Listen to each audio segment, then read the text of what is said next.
do it. Hopefully we got people in there, and if not, then it'll just be me and you talking, and then we'll still use it for promotion because I can still use it on the podcast, and we can still do all kinds of stuff. And you know what, Millie? I feel hopefully we got people in there. Oh, here and if not, then it'll just be me and you talking. Okay. I'm so glad that's live on Facebook now, or on YouTube. Okay, cool. So we're live on YouTube. I'm gonna post that link to the Facebook page, and we'll take it from there. Okay?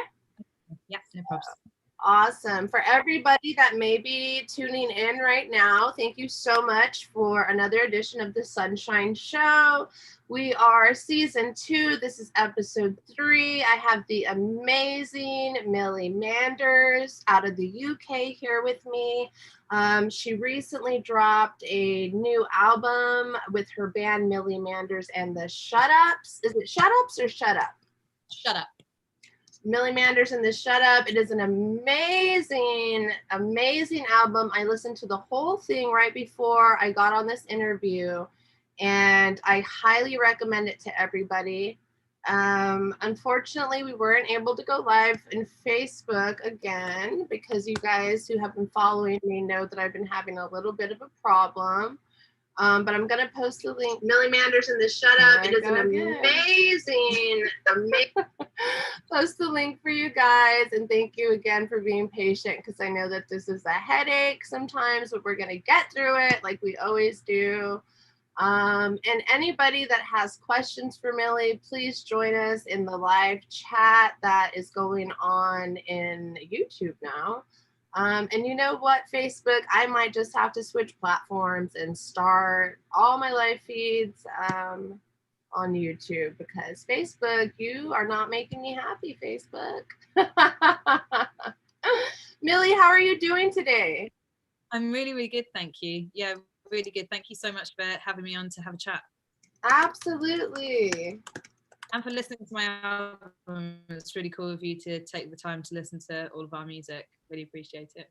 Oh, yeah, I was absolutely instantly like attracted to the sound, so it wasn't even something. Normally I'll listen to a few songs and be like, okay, but I listened to the whole thing. I couldn't stop listening to it. I was like, holy shit, this is so good. Okay, cool. Let me just post this in our event page now so that everybody knows that that's where the chat's going on now. And then we will get this going. How's the weather over there right now? Miserable. Oh no. It's the tiny rain, like that you can barely feel, but because it's like so small, it just gets straight through all of your clothing. And yeah, it's just cold and crap. It's being basically just being very English at the moment. Very English.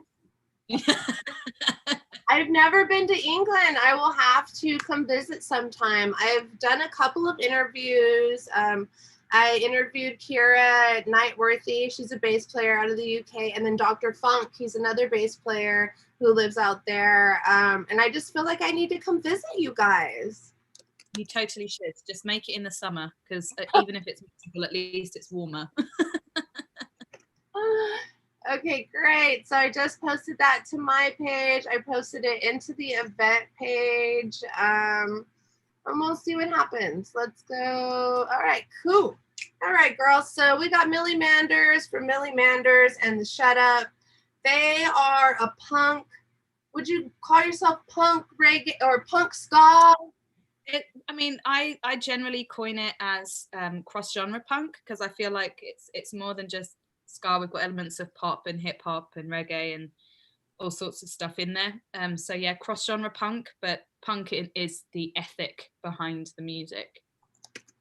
Awesome. So can you give me a little bit, I don't know much about your background, anything about your background actually, because we just met today. A very good friend of ours actually linked us up, Jerome Harper, who I grew up with in a small town in Texas, and he played trombone and I played the tuba, and then we eventually were in a ska reggae band together.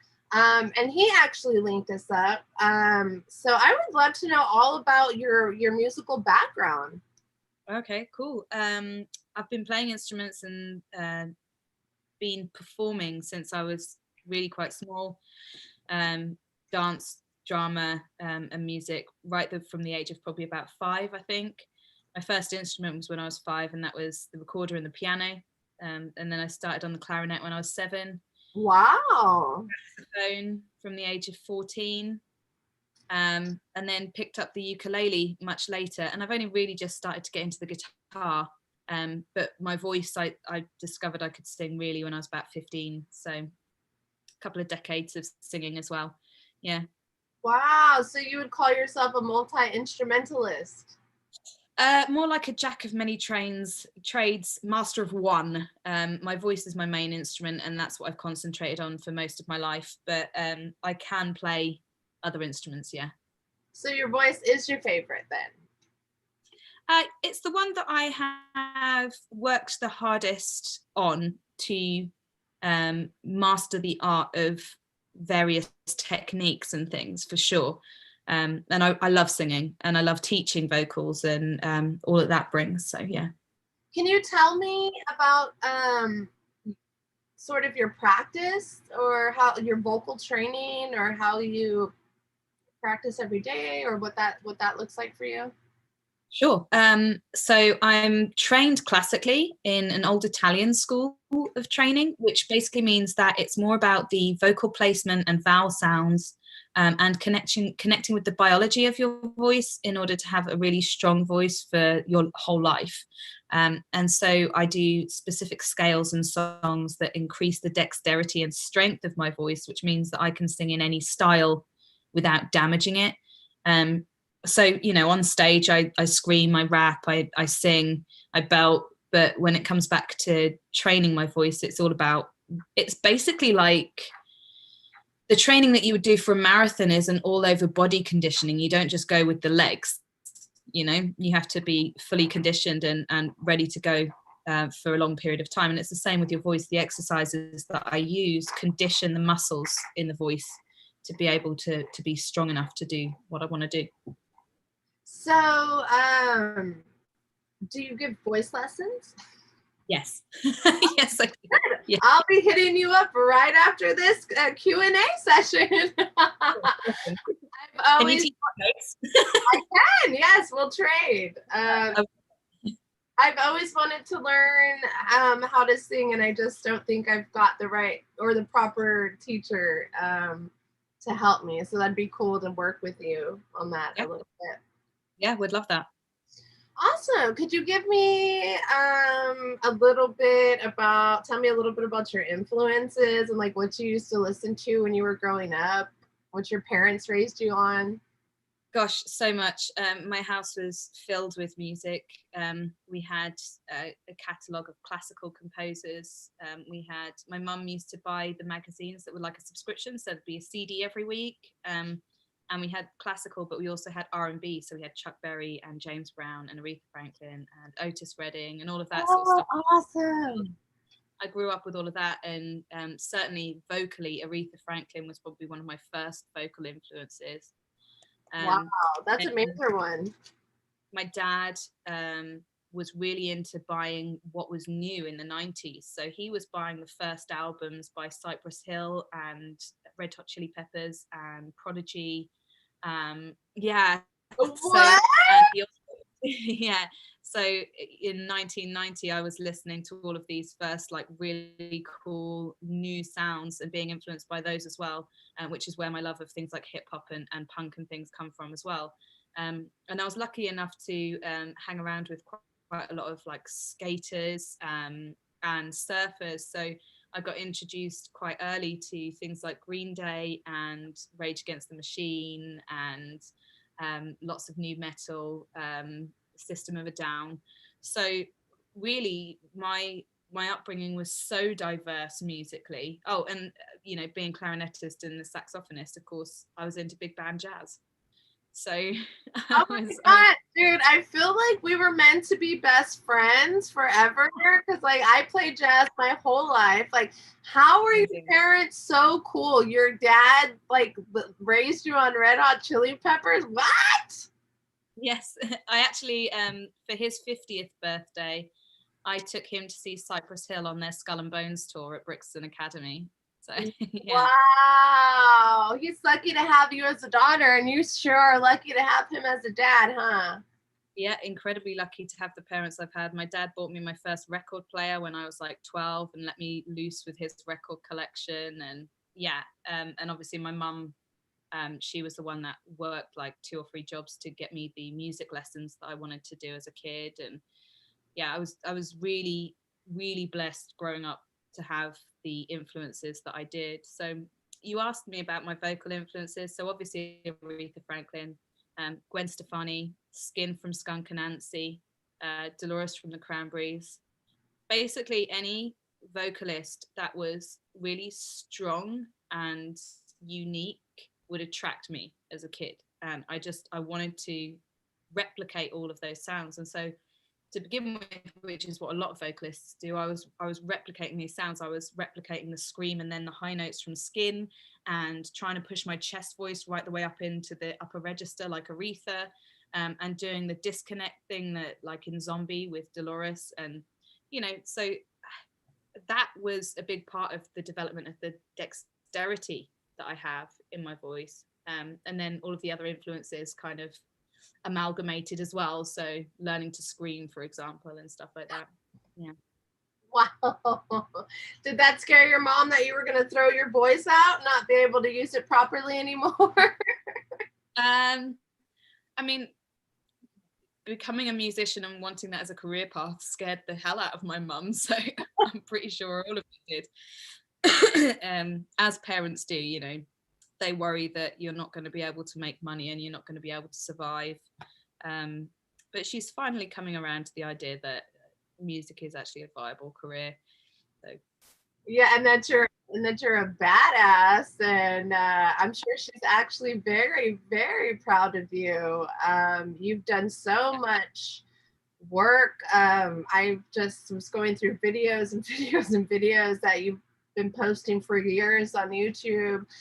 So this isn't just a side job. It's obviously a career, and you're doing really, really fucking good at it. I will tell you that. And it's very inspirational to see a woman, heading the way and doing what she wants to do. And I think that there needs to be, I know that there are a lot of women doing that, but like as far as like the punk and like ska scene, I don't see that as much. And so it's very inspiring and motivational to see you doing what you're doing. Thank you very much. Yeah, I obviously in the alternative scenes it is harder to be a woman. It's hard to be a woman, full stop, let's face it. No matter what anybody says, there is headway being made. But to be a strong, independent businesswoman is still blasphemy, isn't it? Yeah. So,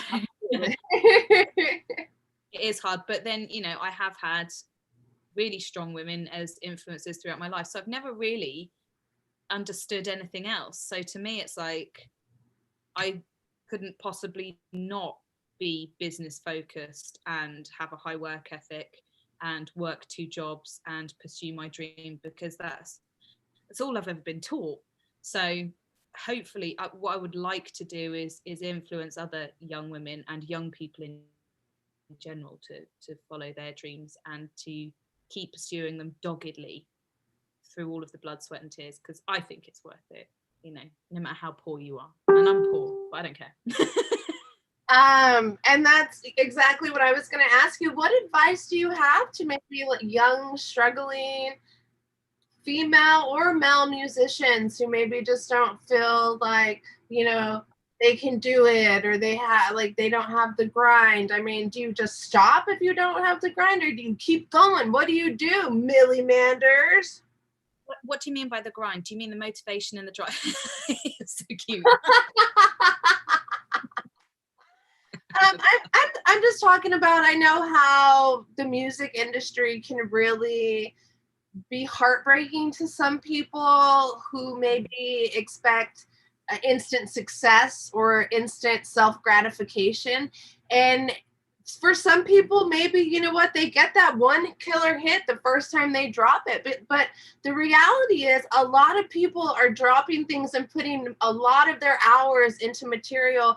And sometimes it doesn't even get noticed. Sometimes it gets a thumbs up and no comments, and then maybe your heart gets so hurt because, you know, nobody noticed all the work you put into your content. What do?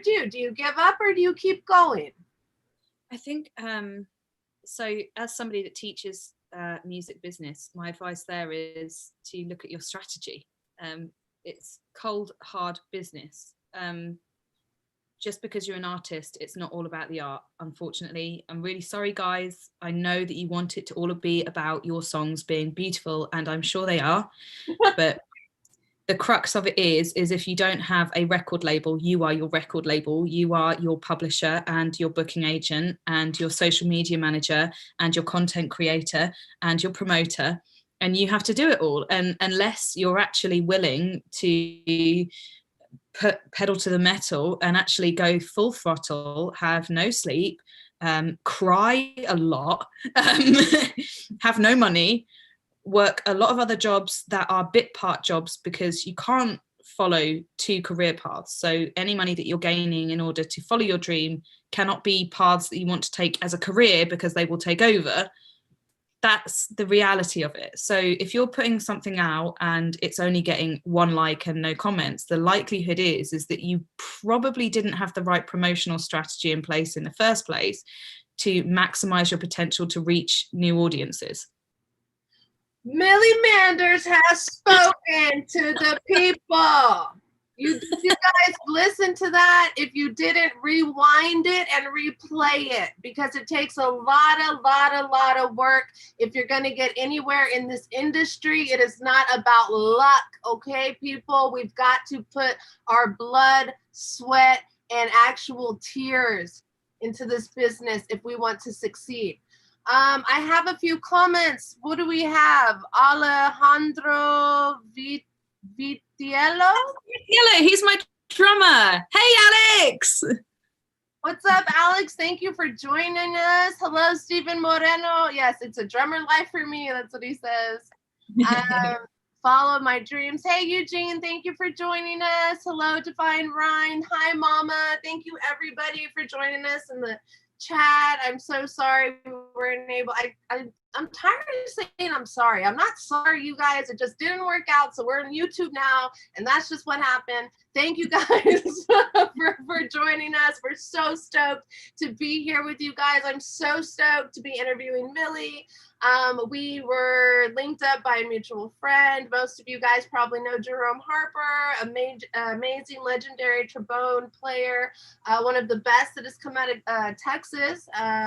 So yeah, man, so we are talking everything Millie today. She is in Millie Manders and Shutup. They had a new album that was just released. We've been talking about her influences. We've been talking about how she trains, and we have so many more things to talk about. So if you guys have any questions for Millie, please drop them there in the comments.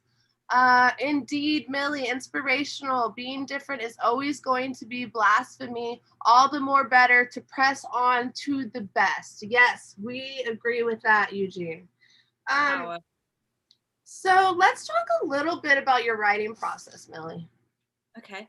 I don't actually have any one process for writing. The band and I write in various ways.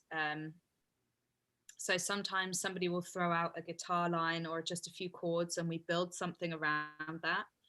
Sometimes I've got an entire song in my head and I'll just go to the guys and be like, "This, like, I really have this vision for this track, so can we please work that out?" Sometimes I'll have like bits and pieces in my head of ideas of chords and lyrics and stuff, and I'll go to James and be like, "Okay, I'm gonna throw you a really crap voice note. Can you structure this, please?" And then it goes from there. So it could be any number of ways that we create. We don't try to, we've not really force created. We haven't had to. And that's the blessing of DIY, I guess, is that we don't have anybody breathing down our necks being like, "You must create." But we did put a limit on ourselves last year. We wrote 8 out of the 10 songs in 6 months last year around our full-time jobs and stuff.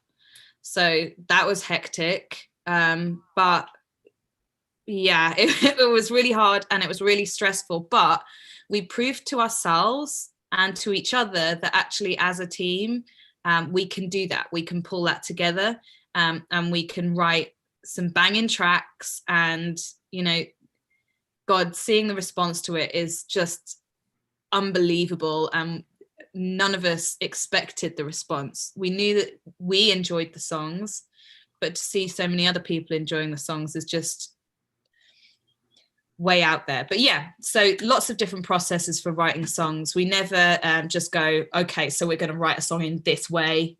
We might have a concept, but we allow that concept to organically flourish, because we find that's the best way to create a good track. Yeah, absolutely. Stuart, excuse me, Stuart Green says your debut album is amazing. Hi, Stuart. How you doing? Thank you very much for listening to it and supporting it. And I couldn't agree more. It's absolutely everything that I've heard from you that you have created is amazing. And I did kind of want to talk about that with you too, the transformation from your first album to the album that you have now. It's a different kind of, it organically kind of transformed or evolved. Yeah, there was some consciousness to that, and some of it was just a natural evolution. And also the team has changed. So with the first EP, Obsession, Transgression, I actually wrote 3 of those 4 tracks with 2 producers that weren't part of my band.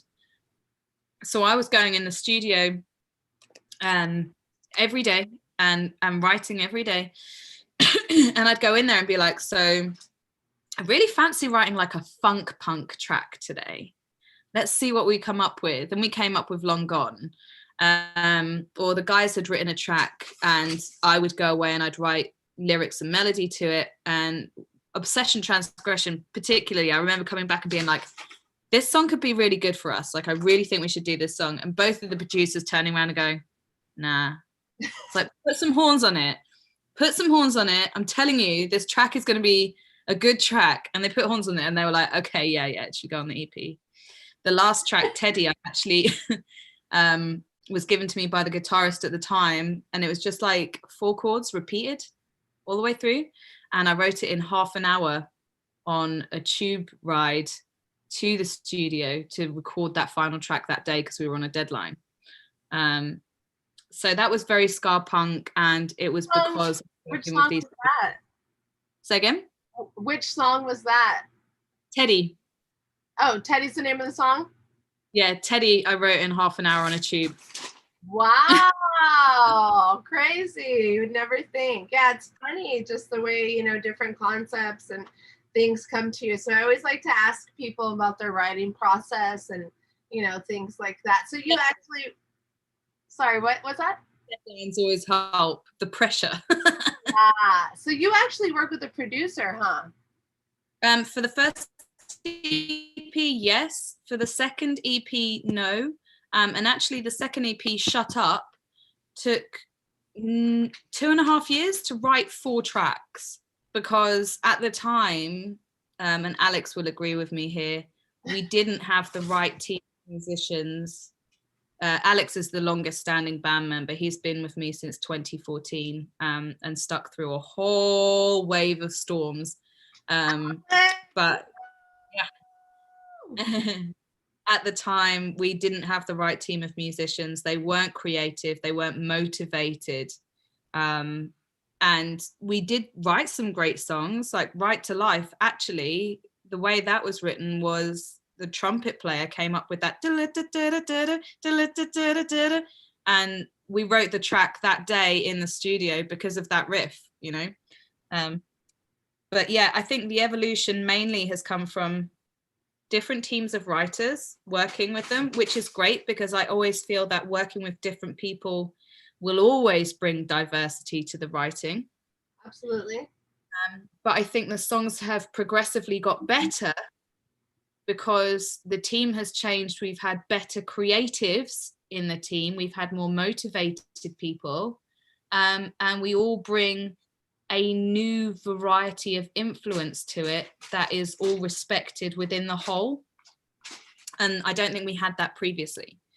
So we all respect the fact that we all have different tastes in music, that we all have different backgrounds that have been brought together, and that just creates this amazing like melting pot of creative flow. So yeah, it's so beautiful when that happens, isn't it? yeah, it really is. Yeah, it's so cool. So tell me a little bit about. Oh, what's up, Jerome is in the house. Woo! Hi, Jerome. Love you. Look, I Millie Mandered myself today. I know, I'm kooky. Tell me a little bit about your band, Millie, about your current members. Okay, so I've already said Alex has been with us since 2014. He doesn't just do drums, he like records samples for us and stuff as well, so we get these really kooky cool sounds in the background as well. Then the next oldest member would be Dom. He's been in the band for 3 years now, and to begin with he was only playing sax, but actually he's way more talented than just saxophone. He now plays sax, trumpet and keys for us. Wow.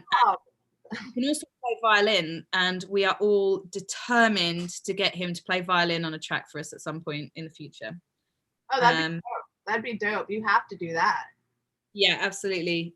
Next to come in is James. He's our guitarist, and he largely did the pre-production for us with the album. So we would send him ideas or full songs or whatever, and he would arrange them in Logic, get sort of sample beats in there to give us an idea of energy, and we'd all be communicating through James to kind of get the tracks to a base level of what we wanted, while we were writing our parts. He's a self-taught guitarist, which actually means that he's really creative with his riffs. He's got a lot of energy, and he's really upbeat with the stuff that he writes, which I love. I'm not one for sad songs. Don't give me sad songs. And then we've got George, who is our newest member of the band, and she's an incredible bass player. She plays really softly, but she's fast on the fretboard, and she's just got this. I mean, the best players are the ones that find the spaces between the notes, right? The simplicity in their lines, but with that extra thing that they do somewhere in it that's just like, oh, what did you just do? That was so cool. She does that all the time. That is George, but she's also the most badass girl I've ever worked with, and I'm not even joking. The girl deals with a panic attack backstage and will get on stage mid panic attack and still play the bass. Like, you can see she's angry. There was one time she dislocated her middle finger on her strumming hand, and she clicked it straight back in and finished the set with tears streaming down her face. Bless her heart. She didn't stop playing the bass for us. Sweetie, come on. Oh my gosh, that is so cool. Whenever I was researching your band, I was like, holy shit, she has a female bass player. I was like, I'm gonna interview her next. Oh my gosh, your cat. Destroying my receipts. She says, I just love you, mommy. God, my paperwork is destroyed. Savage. Yes, Stephen, the cat is a savage. What is Jerome is saying? The next album is better than a trombone Jerome solo is all I know. Oh, better have a Jerome trombone solo. Jerome wants to be on your album, girl. We love Jerome so much. He's such a good guy. I'm sorry, I didn't mean to interrupt you. So we were talking about, did you say her name was George? Yeah, her name's Georgina, but we call her George. Yeah. Okay. What, do you know what kind of bass she plays? No, I don't, but it's beautiful. I can tell you that it's got like different splices of wood. There's like 3 colors of wood that are all together, and it's really shiny and beautiful. But that's all I can tell you, because is she shy? Do you think she would do an interview with me? I think she'd absolutely. I mean, she's not shy. I think she'd definitely do an interview with you. She's actually in production at the moment, so she'd be an incredibly interesting person to interview as well. Cool. I'll definitely hit her up for an interview for sure, because I mean, I'm super excited to interview you, but I was like, girl bass player. Okay.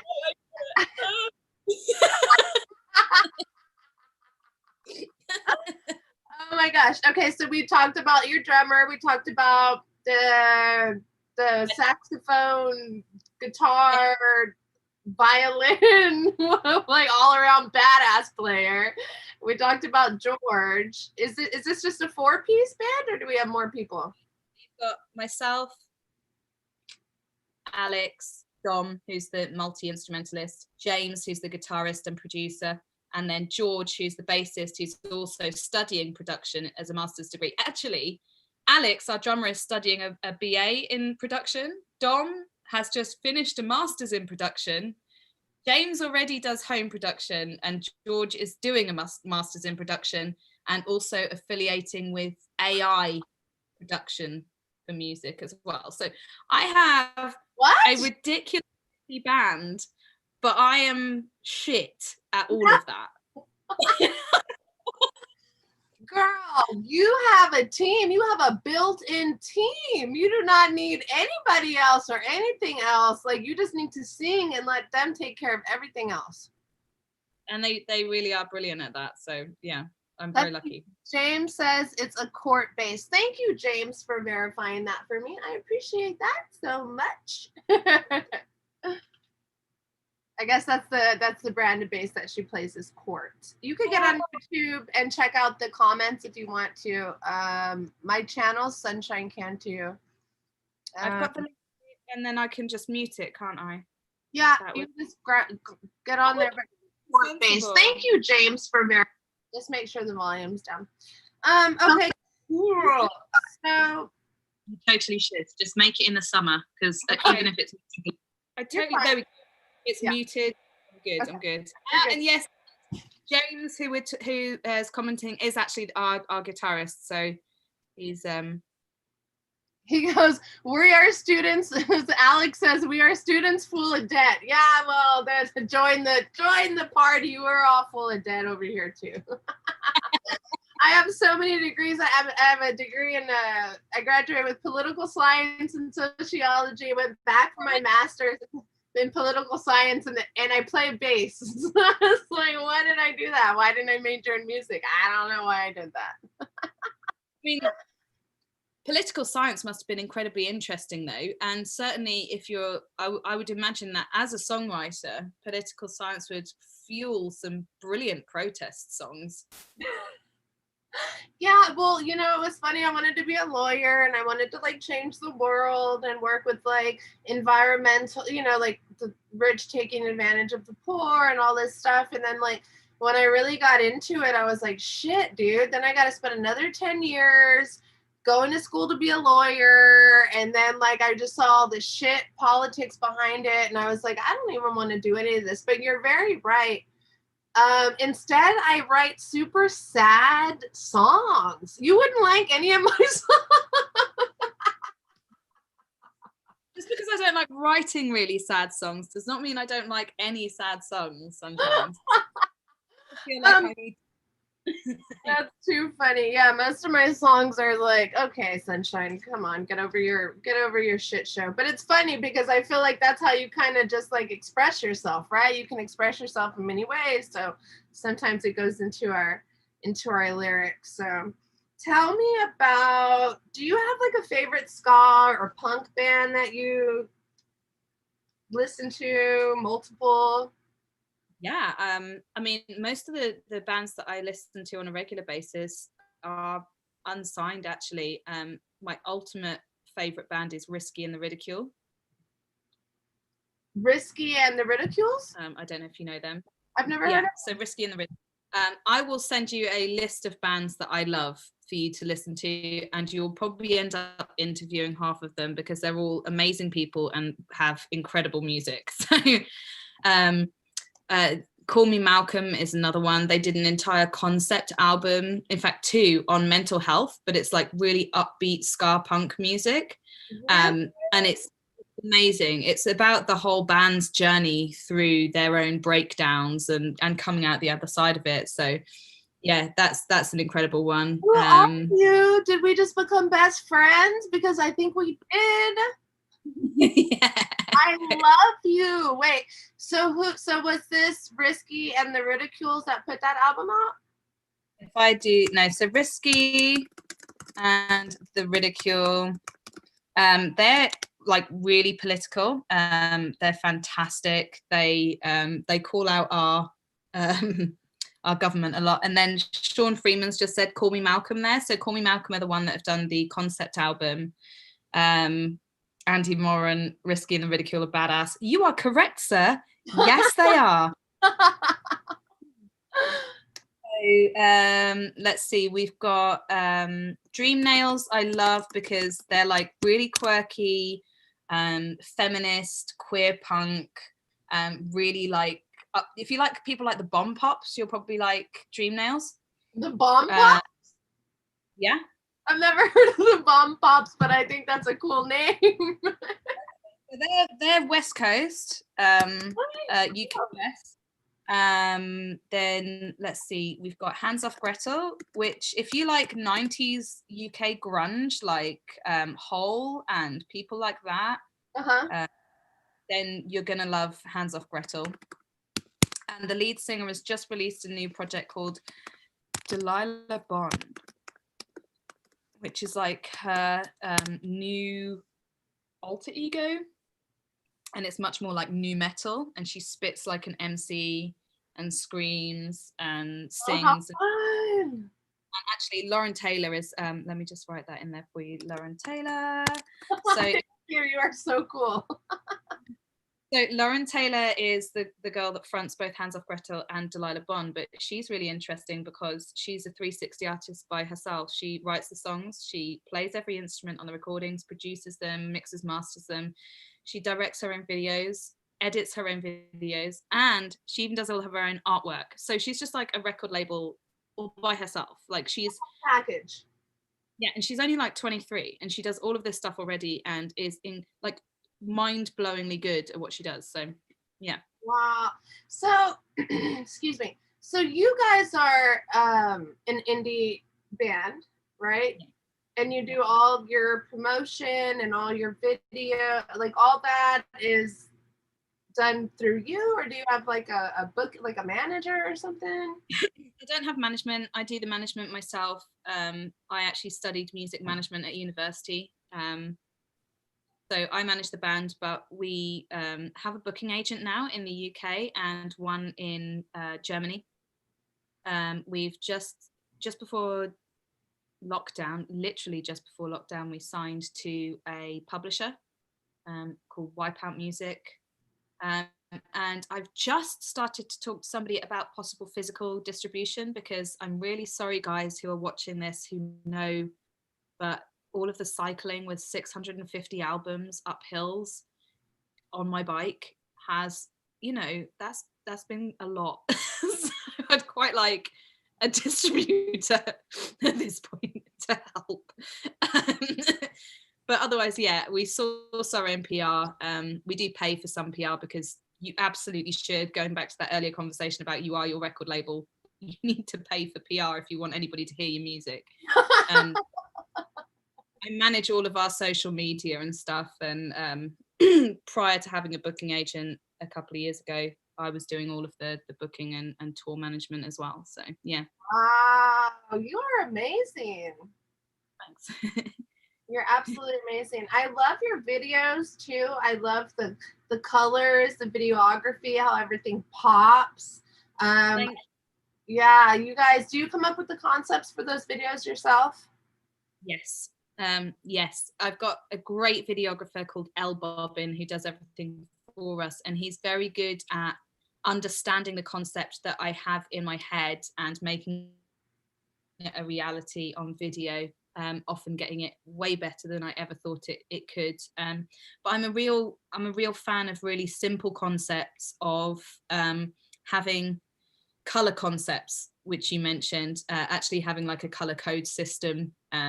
For example, a lot of people, I don't know if anybody's noticed, but so far the entire album cycle has been black, red and white. So almost every video will have black, red and white in there.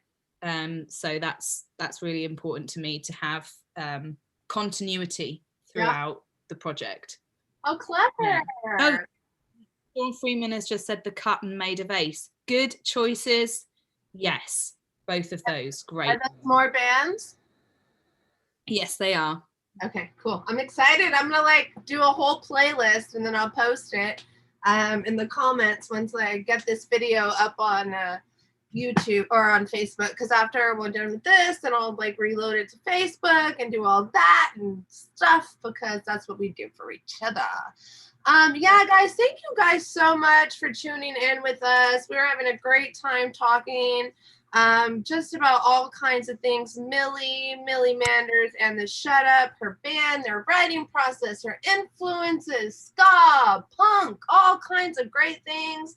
Can you tell me how this pandemic has affected you as a musician and just touring in general? I mean, in the UK?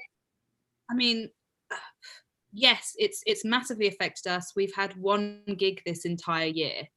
So, you know, everything's gone to pot. And we're used to doing between 70 and 90 shows every year. So we lost all of that revenue. We lost being in touch with our fans in that way. And obviously, from the perspective of the industry, everything is suffering. There isn't enough funding going around. There isn't enough support of venues, especially the grassroots stuff. It's more likely that the funding goes to larger venues and things. Although, having said that, finally the Arts Council has been paying out to some smaller venues and stuff, which is good. But, you know, our booking agents have lost all of their revenue, and the promoters for venues have lost their revenue, and the venues themselves have. So it's a real tough road at the moment. However, our band's been really lucky. We've got a really, really engaged fan base. We've got some brilliant followers, and a lot of them have become our friends. We see them regularly on the circuit and stuff, and they have supported us so well through this album cycle. The minute the album went live for pre-order in April, we saw a massive amount of sales go through. We've sold out on 3 different lines of limited edition merchandise and raised over £1,000 for charity through those. So actually, in terms of the pandemic, it hasn't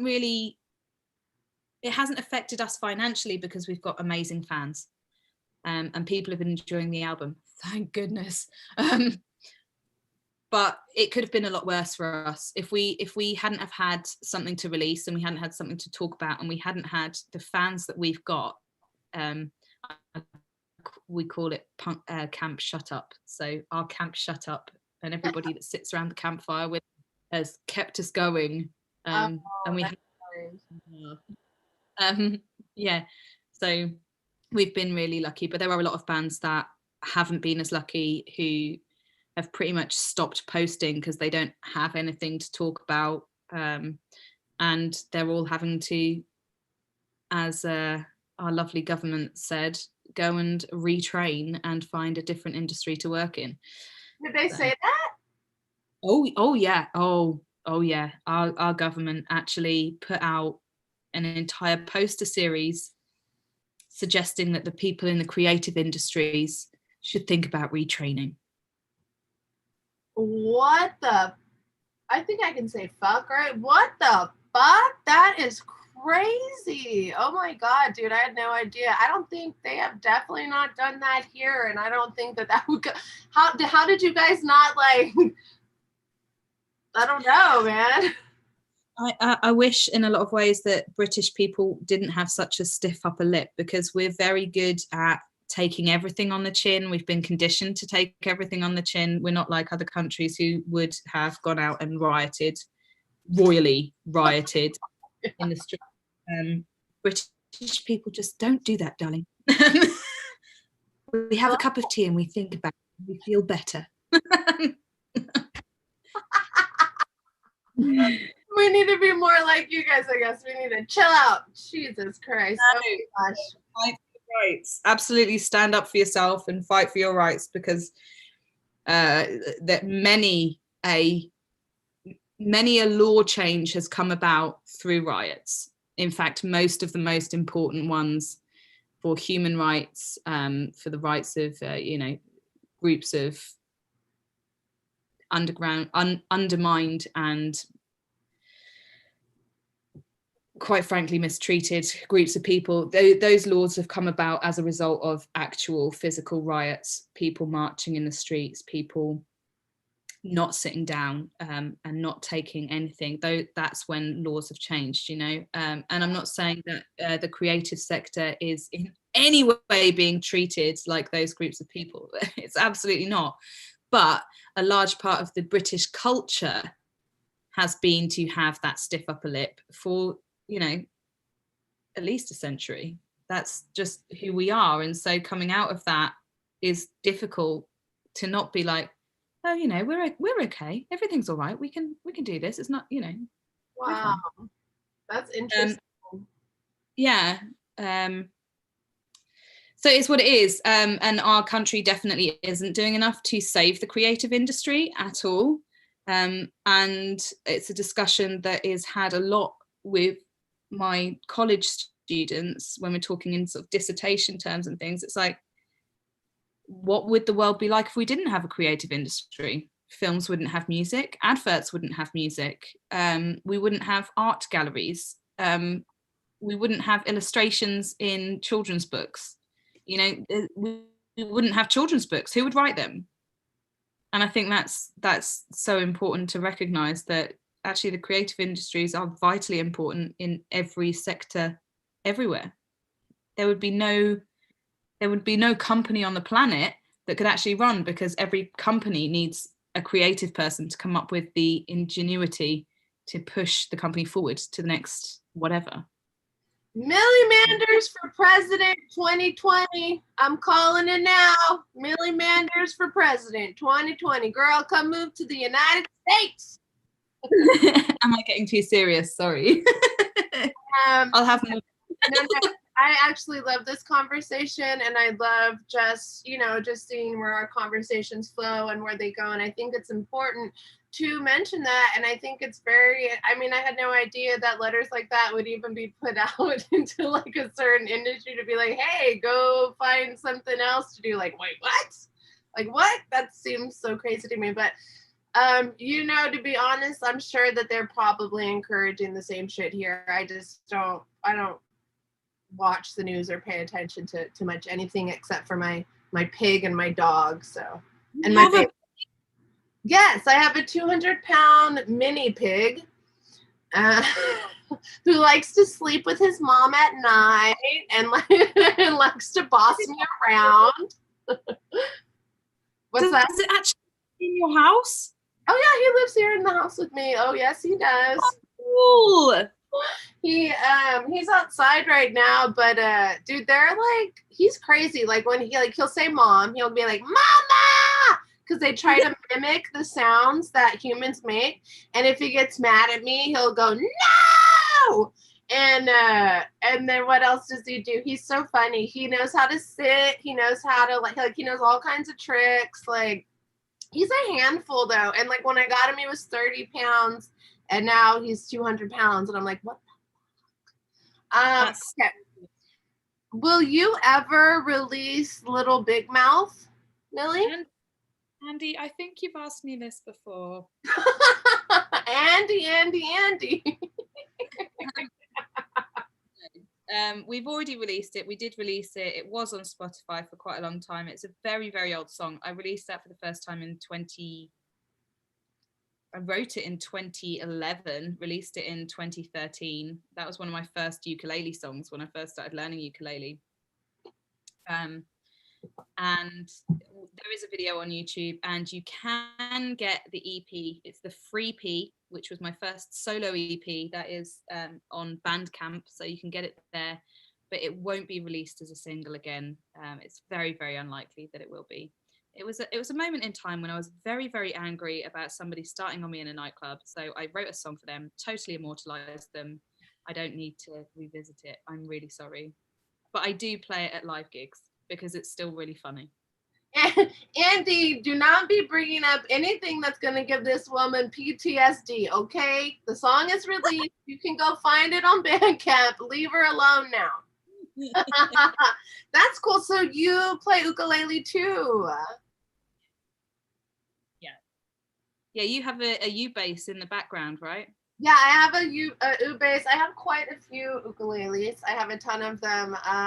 But I do love the U bass because it sounds just like a stand-up bass, and it's just like beautiful. The tone is just amazing, and I never change. They still have the polyurethane string, so super cool. And I just love the sound of that.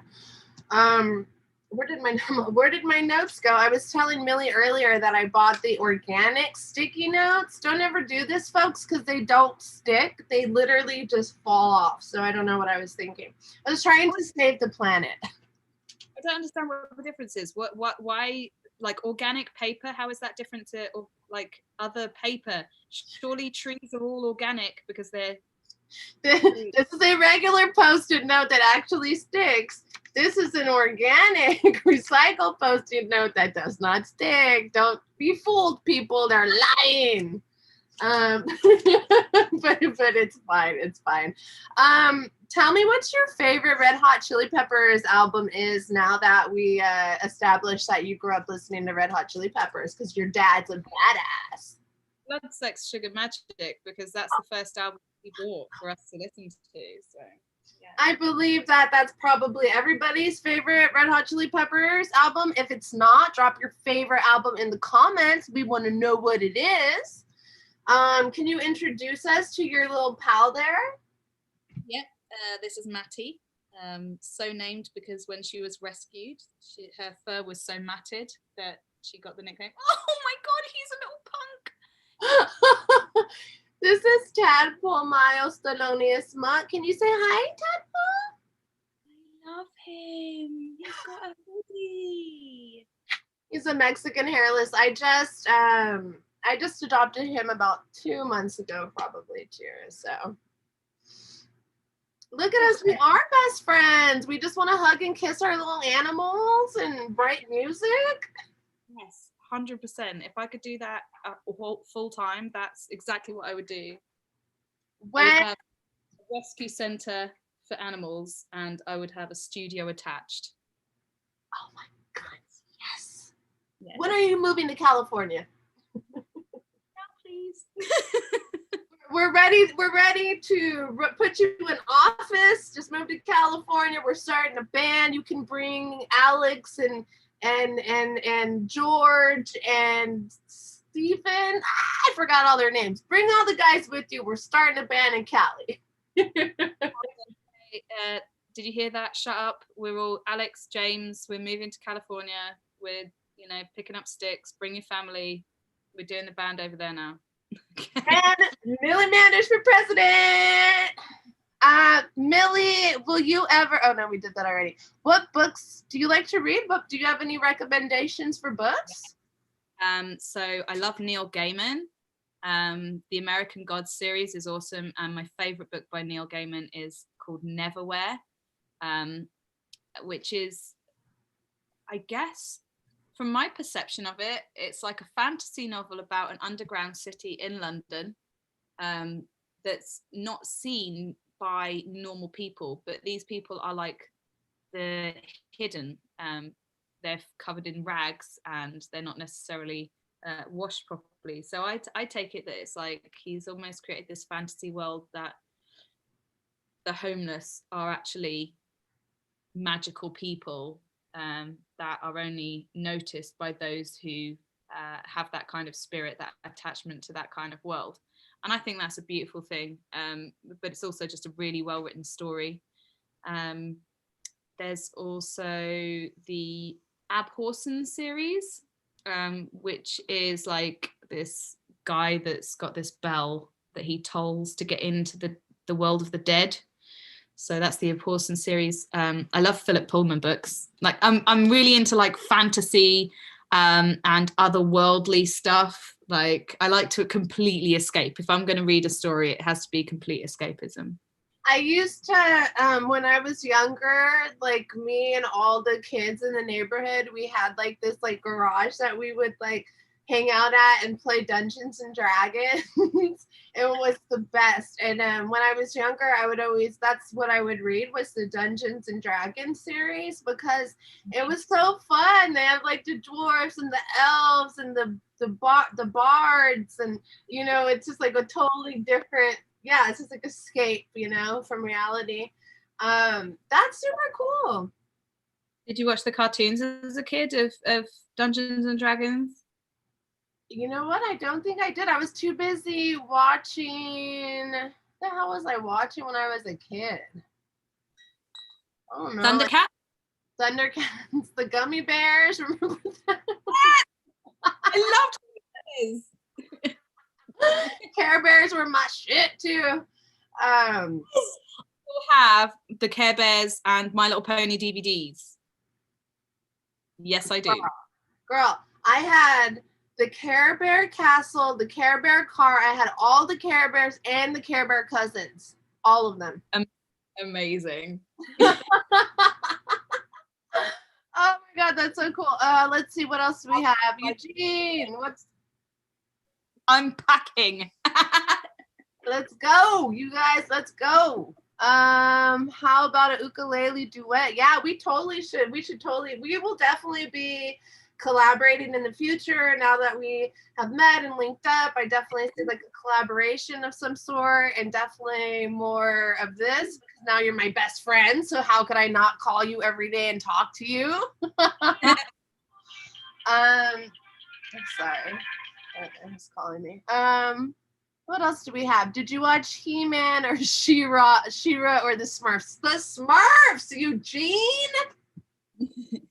I watched all of them. Mum-Ra used to scare the hell out of me. Who or what? Mum-Ra. It was the evil character in He-Man. There was literally like a mummy. And it used to scare me as a kid. How funny. I remember one question I had a while back that I asked Kiara, who's also out in the UK.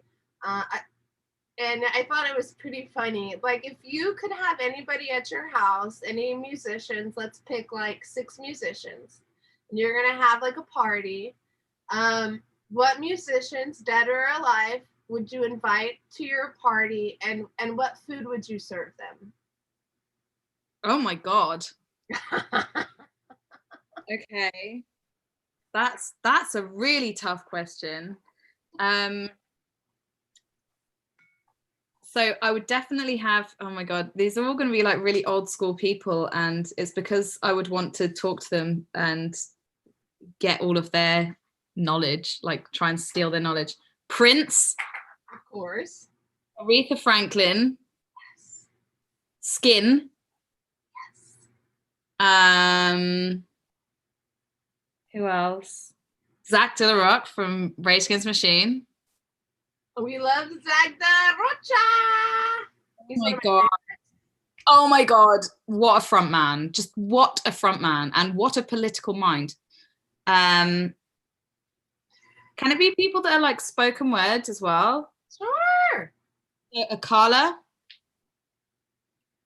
So I've got 5 now. Mm-hmm. Prince, Aretha, Skin, Zach, Akala, and who would my 6th person be? I would have Horace from the Specials, because I love him already and he's got some incredible tour stories. So those would be the people that would be in my lounge right now. Okay. And we'd all be out, and we'd have like passion fruit daiquiris or Bloody Marys, and like gin and tonic and some craft beers on the side, just in case, for people that are more into beer than cocktails. And then what would I serve them up? So there's always got to be salad. Like, no matter what, there has to be like a really good salad, like a massive, huge variety of stuff in there. Are you laughing at the comments? But no, I love you so much because you're like, there's gotta be like, I wanted to say like, dude, you're the best host ever because you had like a variety of like mixed drinks, and then now you're like, there's always gotta be a good salad. Like I love you. Just I'm laughing at you because I love you so much. That's all. So continue, please. Love salad. I would probably, do you know what? I made an incredible mushroom Wellington on Sunday that I got from a vegan punk's website. And I think I would probably serve up like a proper vegan roast.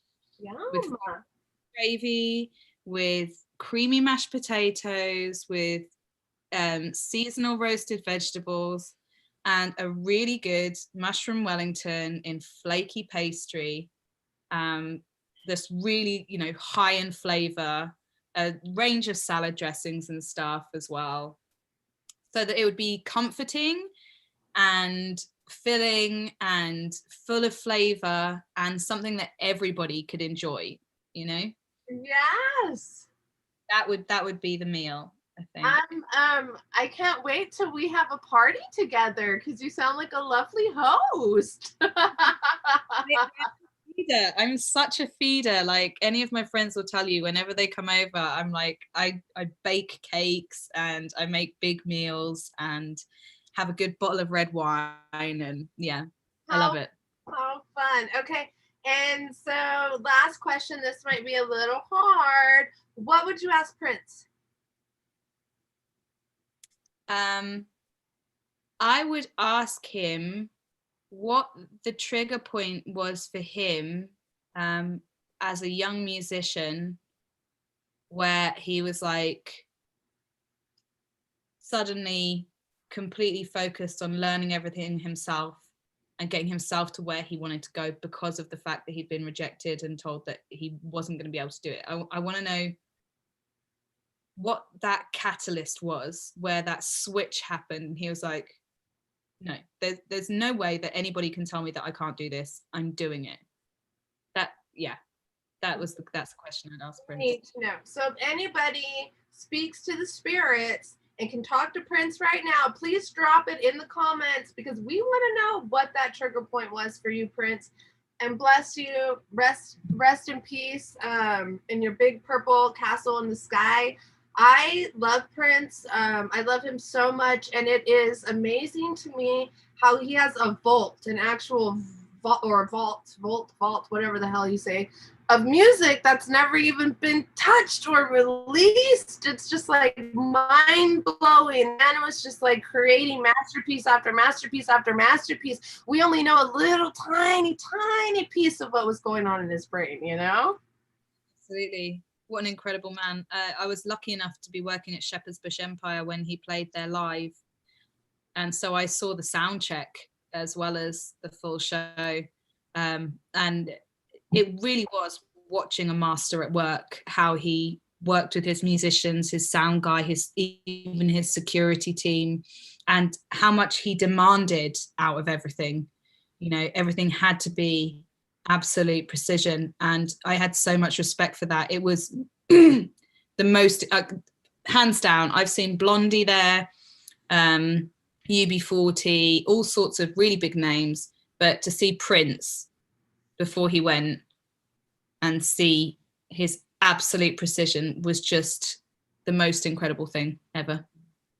Wow, you're lucky, dude. You've seen so many cool people. Yeah, I have. What was your job at that venue, or what were you doing? I was just a bar supervisor. Hell yeah. That's one hell of a job. Yeah. It happened to be at a venue. Wow, dude, that's so fucking cool. I wish I could have seen Prince. I unfortunately was not able to see that, but I'm so glad, for YouTube and things like that now that we didn't have growing up, because now we can see everybody that we ever wanted to see, and maybe not live, but at least through the TV screen. What are your favorite movies? What are your favorite movies? Okay, I am a total geek for kids movies and for like 80s cult movies. So Labyrinth by Jim Henson, of the bat, Dark Crystal, Goonies, Flight of the Navigator. Yes. So all of those kind of Gremlins, obviously, Ghostbusters, they're all like top movies. But like if I get really sick or I feel really low, then I'll watch things like Cloudy with a Chance of Meatballs, both of them back to back, or the Harry Potter, or what else do I watch? Guardians of the Galaxy. I love Marvel movies. Marvel and DC movies are incredible. So yeah. Oh, that's so sweet. What I'm doing. I'm like, I'm the total opposite. I like to watch true crime and documentaries on serial killers. Are you actually? Yeah. I have major problems. I love Killer Clown. Have you seen Killer Clowns from Outer Space? No. That sounds amazing. Girl, you have to watch it. It's a cult classic. It's from the 80s, Killer Clowns from Outer Space. And it was actually filmed here in Santa Cruz, where I'm living at, Killer Clowns from Outer Space. Yeah, you have to see that. And then The Lost Boys, too. Have you seen The Lost Boys? Absolutely, because that's how I discovered The Doors. People are strange when you're a stranger. What a song. Yeah, funny fact. So Jim Morrison, that's The Doors, right? Mm-hmm. Yes. Yes. Okay. The look on your face, like you should know this. He went to like elementary school from the little town that I'm from in Texas, which is like crazy because nobody even knew it. Like he was only there for like a year or two because I think his parents were like in the Navy or something like that. But yeah, does Millie watch the telly? And if so, what are her favorite shows? I'm really sorry, I don't even own a television. Really? Yeah.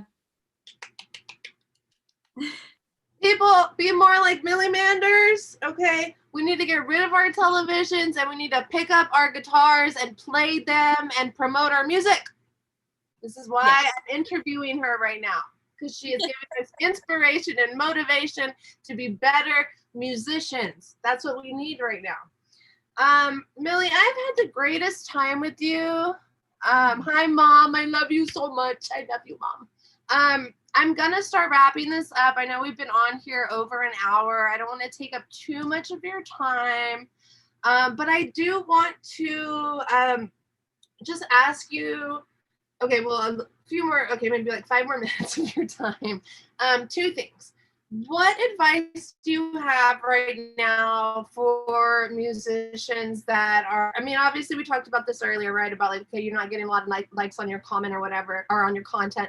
But what about, these bands that are having to like, okay, we can't perform live anymore. What are we going to do? What do we do to think outside the box? What is Millie Manders doing to think outside the box? I'm trying to, I've done 3 or 4 live streams over lockdown, but with each of those streams there was something different about it, and I think that's really important. If you want to do live streams and you want to earn money from them, that's great, do it, but try not to saturate that, because in the same way that you shouldn't go and play the same town 3 times a month because people will stop turning up, if you're streaming every single week, you're saturating your market, right? Yes. Unless you're doing something that is different. So try to put content out that is different, that's interesting and that's engaging.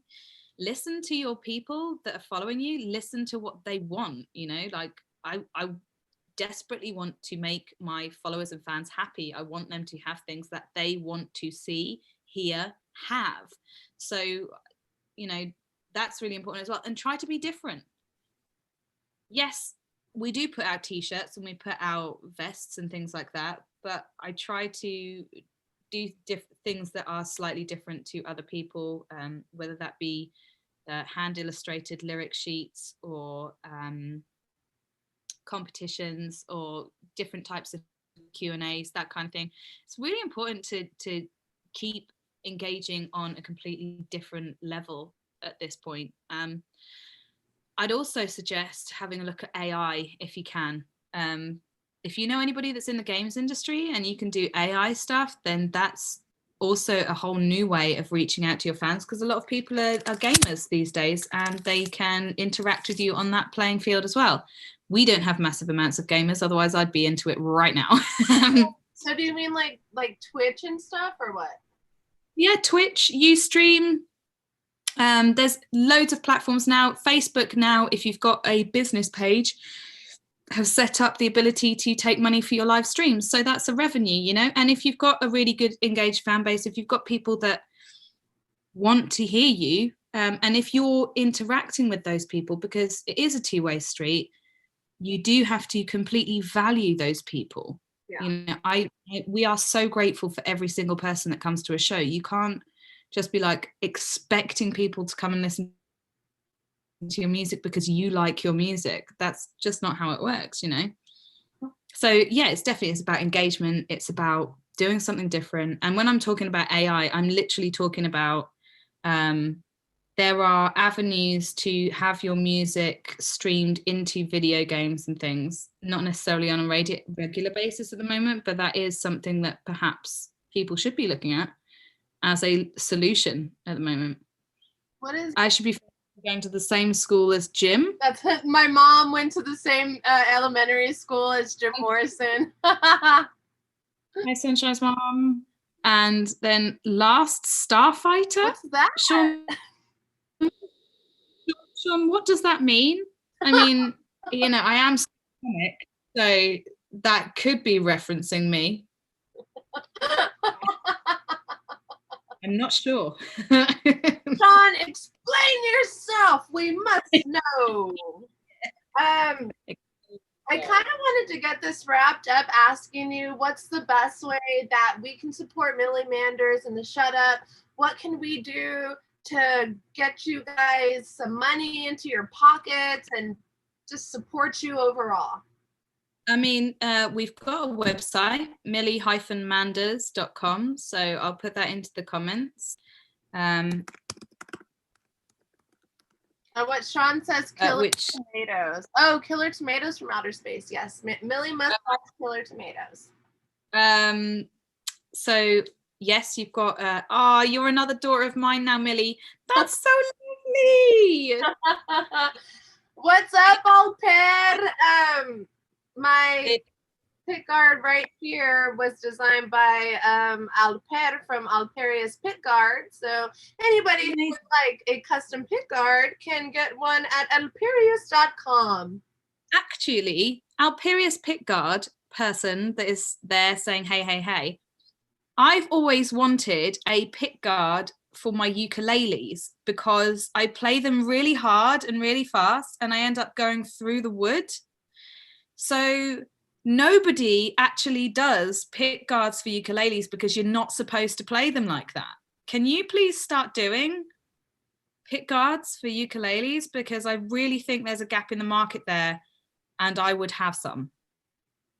Millie, you are just genius. Like, who even are you and what planet do you come from? You're a genius. Alper, I hope you are listening, and I hope you are going to start making custom ukulele pickguards, and you're going to start endorsing this one right here because she came up with the idea. Okay? Otherwise, if people could stream my music, that would be incredible because essentially the more Spotify streams you have, the more Apple streams you have, the further up you go in like Google searches, the more people from the music industry start to look at you and start to support you.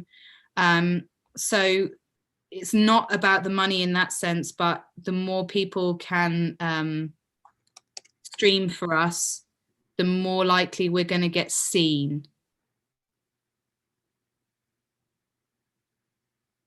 Alperi wants to talk to you. Whoa, we're doing the happy dance together.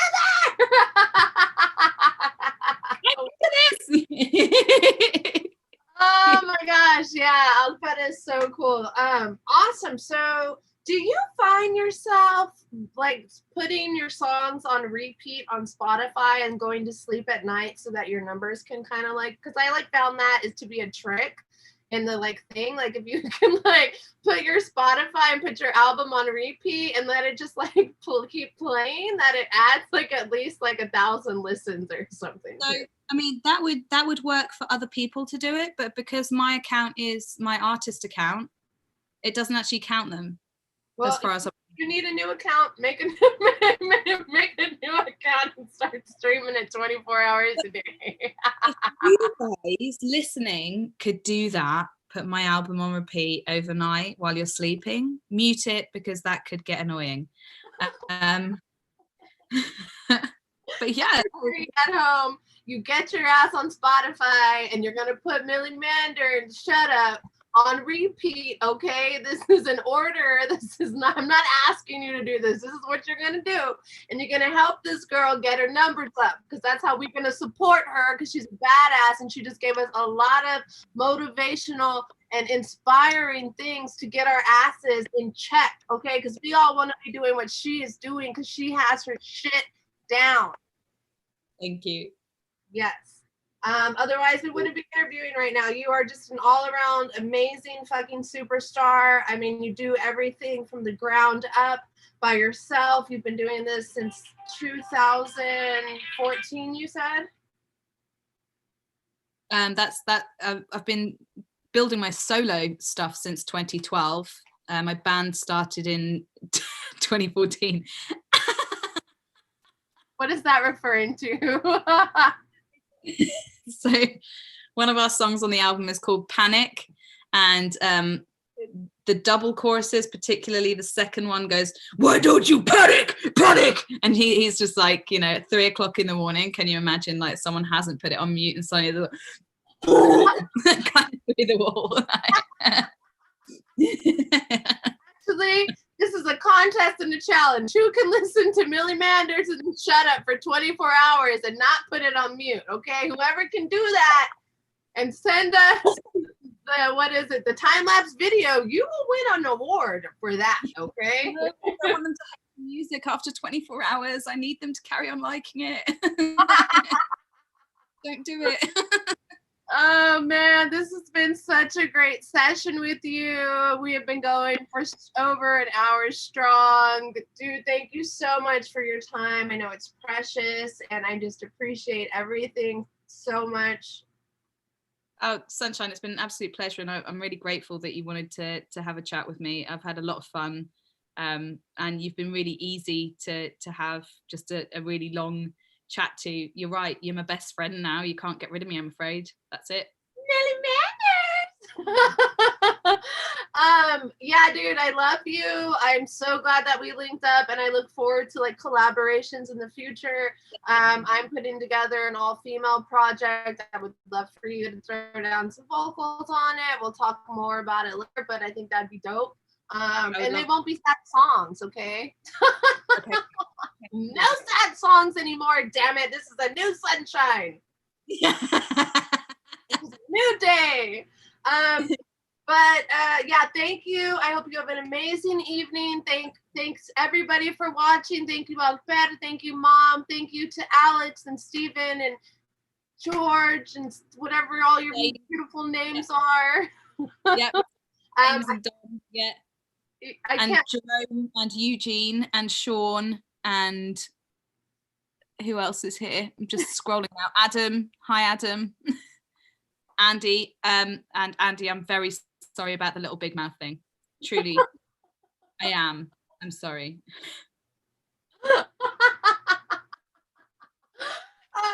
You guys have had a great time. I look forward to more chats with Millie in the future. I'm sure she has a lot of great things coming up in the works, and we will definitely keep in touch with her. Please support her. Please support the project. I'll be dropping the podcast later this afternoon for anybody that wants to listen in the car. And then I will also be dropping links to all of her albums and every way that you can support her in the band. And as always, thank you for joining me. And stay kind. You never know what battles people are facing out there. So put on a big smile and just be kind and get through the day with a smile, even if you got to fake it sometimes. Yeah. I love that sign off. Beautiful. Thank you so much, Sunshine. Have a great day. Have a You great too. evening.